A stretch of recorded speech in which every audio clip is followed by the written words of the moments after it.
À San Francisco, il flotte en permanence dans les rues une odeur de marijuana. Et pour cause, les dispensaires, comme on appelle ici les boutiques qui vendent du cannabis, ont pignon sur rue. Tara est une habituée. J'ai pris juste 1 gramme, c'est un mélange des différentes sortes de marijuana qu'ils proposent. Oui, j'ai un cancer. Car officiellement, seuls les malades ont le droit d'acheter et de consommer du cannabis. On doit faire très attention que tous ceux qui rentrent ici aient bien une prescription de leur médecin.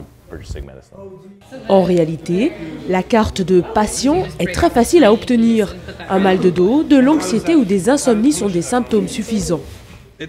C'est juste une recommandation du médecin qui dit que je peux fumer du cannabis en toute légalité. C'est une faille en quelque sorte.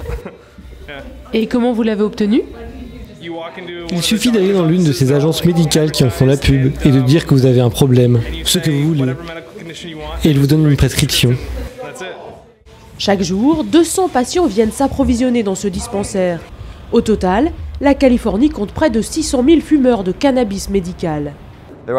Il y a beaucoup de gens, notamment parmi les autorités, qui disent que ce système de cannabis médical est détourné, que les gens s'en servent pour fumer de manière récréative. Mais d'autres répondent qu'au contraire, tout usage du cannabis a des bénéfices thérapeutiques.